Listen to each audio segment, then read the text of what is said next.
Les réseaux électriques intelligents, c'est quoi? La construction de notre réseau électrique a débuté il y a plus de 100 ans. Et à cette époque, les besoins de production et de consommation étaient bien différents de ceux d'aujourd'hui. De nos jours, l'accroissement des besoins en électricité, la nécessité de réduire la production d'énergie fossile et le réchauffement climatique poussent à un fort déploiement des énergies renouvelables.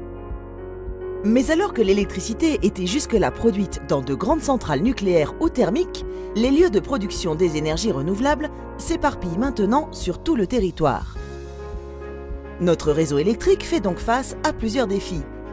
Comment intégrer ces nouvelles productions au réseau public de distribution d'électricité?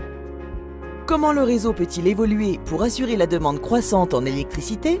Et comment faire évoluer ce réseau sans que le prix de l'électricité ne s'envole? Mais justement, de quelle manière est conçu le réseau électrique français? Nous l'avons dit, le réseau électrique français a été conçu pour acheminer de l'électricité, produite par des grandes centrales, et la diriger vers les consommateurs.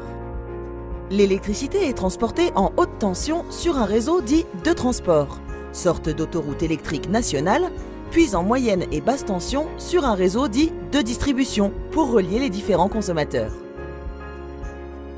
L'architecture de ce réseau de distribution ressemble à des branches d'arbres et chaque jour, chaque heure, les centrales sont pilotées en fonction des prévisions de consommation pour fournir assez d'électricité aux consommateurs. Ce pilotage, destiné à assurer l'équilibre entre offre et demande, est indispensable car nous ne savons pas stocker l'énergie électrique en grande quantité.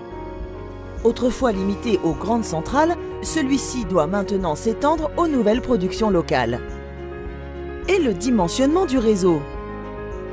Actuellement, le réseau électrique est dimensionné pour recevoir les productions et satisfaire les consommations tout le temps, que les consommations soient maximales et les productions locales minimales, et vice-versa. Ces pics de consommation ou de production locale ne représentent pourtant que de très faibles fractions de temps dans l'année, et c'est pourtant le critère qui dimensionne le réseau. Par analogie, si les autoroutes étaient dimensionnées selon le même principe, on se retrouverait avec des autoroutes à 2 fois 10 voies pour assurer le pic de circulation annuel qu'est le chassé-croisé estival.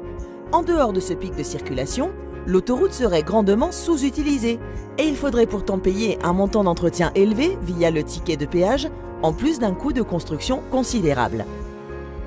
Pour pouvoir développer les énergies renouvelables et maintenir notre niveau de consommation électrique, il faut donc revoir la façon dont est conçu le réseau si l'on veut continuer à fournir suffisamment d'électricité verte et à un coût maîtrisé. Du réseau au réseau intelligent. L'objectif, c'est de rendre le réseau électrique intelligent. Comment?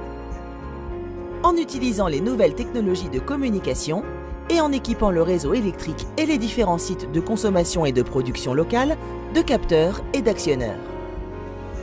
Le réseau devient ainsi pilotable dynamiquement.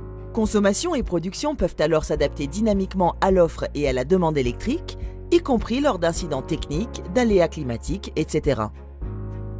Tous ces capteurs permettent également une connaissance accrue de ce qui se passe dans le réseau et ouvrent la voie à des opérations de maîtrise et d'économie d'énergie. Le réseau intelligent, ou en anglais Smart Grid, c'est donc ça. Un réseau capable de s'adapter dynamiquement à ce qui se passe localement sur le réseau électrique. Il peut se reconfigurer ou s'arranger pour décaler, voire modifier des consommations ou des productions, c'est-à-dire créer des déviations, des itinéraires alternatifs ou des zones à vitesse conseillée, pour continuer l'analogie avec les autoroutes. En somme, une sorte de service bison futé ou de GPS intelligent de l'électricité.